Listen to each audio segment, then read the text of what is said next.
What's up, reprobates? It's Spank 2 to the full-blown Yahuan, also known as Spank in Austin. Got some facts for you reprobates. A lot of y'all probably already know. That's why y'all be so angry with your reprobate ways and actions. Field hockey and ice hockey was created by African immigrants who were immigrants in Canada, and they were homesick, and they wanted to do the activities that they done. And we've always been extremely smart, superior in our way of thinking.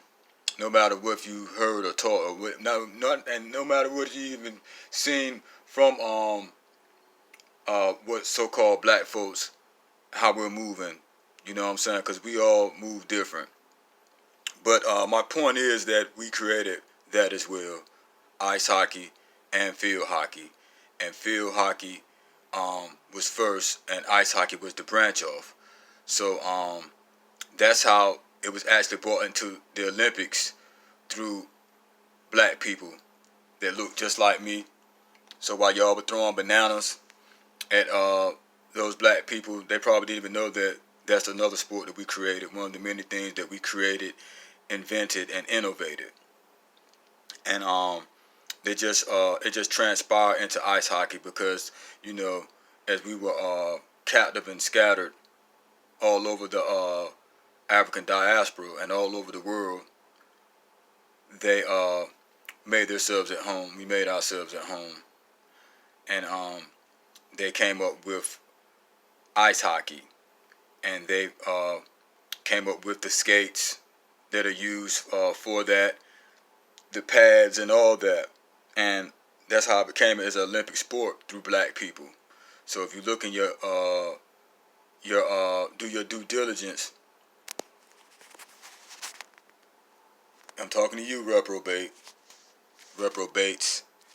You'll see everything I speak is the truth, as usual. And they just went from the planet on the Sahara to planet on ice, and they innovated ice skates. And if I do my own due diligence, we probably invented the ice skate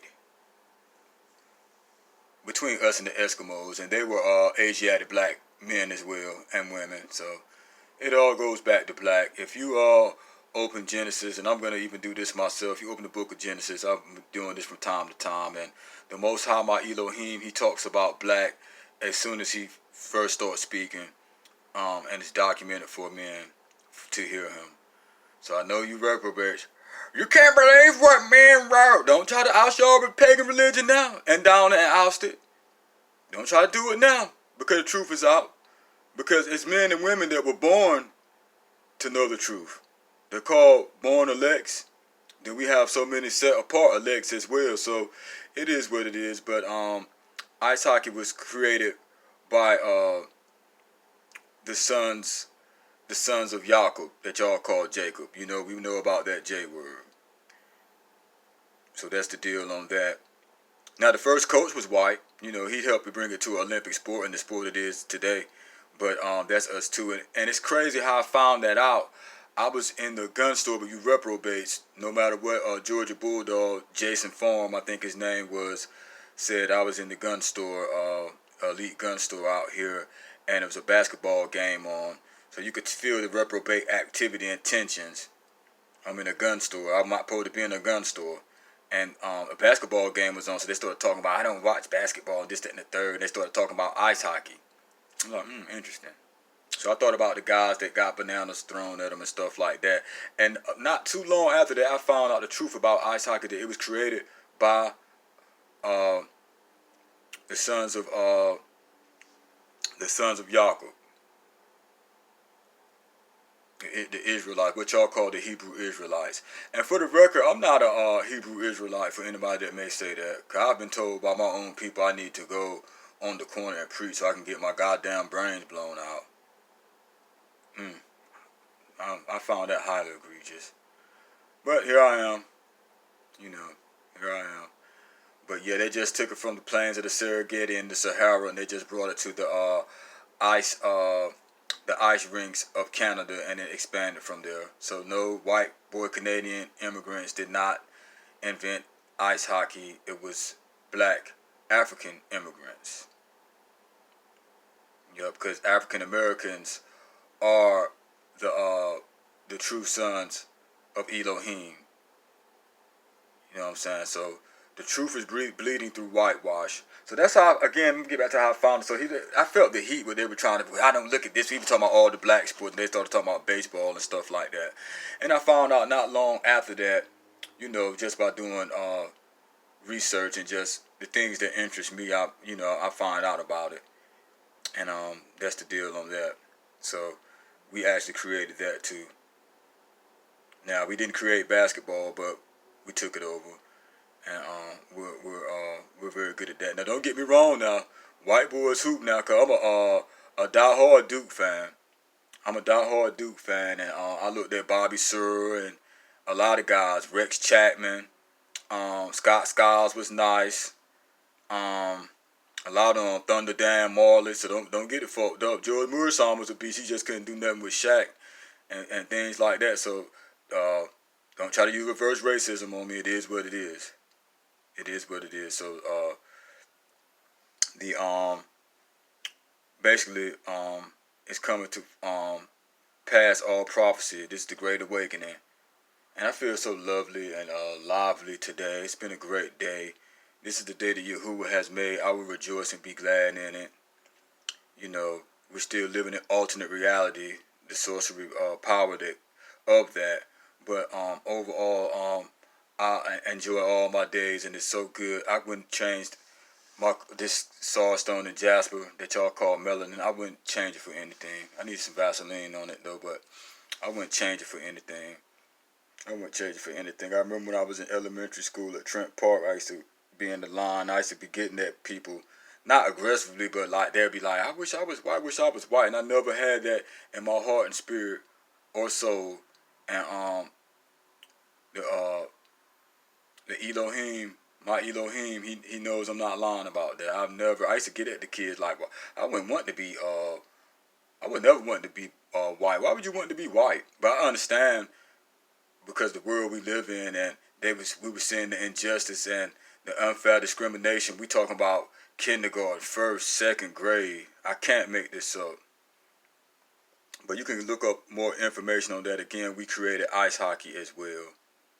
We created ice hockey as well. And as I said in my last prior video, Dick Gregory and his colleagues and guys that he mentor and his proteges and stuff like that prove without a shadow of a doubt that the so-called white man, the Caucasian people that come from the Caucasus Mountains have invented nothing. They have invented nothing. The only thing they did was add their names on blueprints. And I want to get into about Mr. George Washington Carver, the creator of the blueprint, and he also is coming out that he patented the blueprint for the automobile. So Henry Ford kept him under his wing for a reason, and he was castrated as a young child for a reason. He was that brilliant. They didn't want to anything. They said it was about their children and stuff like that. You have to do your own due diligence and research on that. But I found out highly egregious that he was castrated at a very young age. His parents died. They knew he was brilliant, so he was around a white family, and that's what they did to him. They probably did it in their basement or their backyard, and they castrated him. So that's why he had that high-pitched voice and stuff like that. And I was able to find out that from Mr. Dick Gregory. But that's where the origins of ice hockey come from, and field hockey. It was field hockey first in Africa. The guys got bored and they wanted to play field hockey, so they made skates and innovated ice skates, and they took the game on the ice in Canada and Alaska and in that region. Yeah, but back to George Washington Carver. He invented the first plant or factory to mass produce any product at a cheap rate and to be sold for quadruple times 5, and manufacturing. He they just tell you about peanuts and stuff like that, which that was a good innovation because there's so many things we can do with a peanut. But he was actually even more so brilliant than history denies. They always try to teach us about the bootleg jigaboos like W.E.D. Du Bois, now my Christian jigaboos and stuff like my so people I want to name my family, they talk about him quick. Um, it's a lot of us think that education will allow you to sit at the white man's table, and it's a no go. It is a no go. You can't. You're not gonna be able to sit there at their table, and it wasn't meant for you to do so. Another one they always try to ram down our into our brains and down our throat was that goddamn Booker T. Washington straight jigaboo, straight jigaboo. He dumbed down us. He dumbed us down so bad. He did come up with the the Tuskegee, the Tuskegee University, which I have a first cousin that actually graduated from there in Tuskegee, Alabama. But he made some moves and stuff for us, but he dumbed us down so much it didn't even count. And they actually loved him. The white women, they threw flowers at him at his speeches and stuff like that. They didn't care for him like that, but they adored him because he was willing to say that we will basically work at your under you. We'll sit at your feet in the church as long as we have to. In a nutshell, subliminally, he didn't actually say that, but that's what was going on at that time. He actually was a slave. He was in that first, I'm gonna say, class or group of hundreds of millions or hundreds of thousands of slaves that were freed and things of that nature. So he lived around the time, as I found out, as group member Questlove grandfather was in that last category of slaves that came over here illegally. Yeah, so that's the deal on that.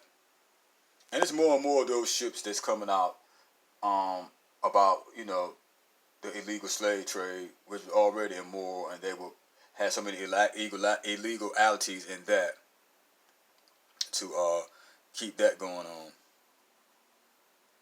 So it is what it is. It is what it is. So that's my Black history, or as I love to call it, or I will continue to call it, Black is Everything Awareness Month thought for today.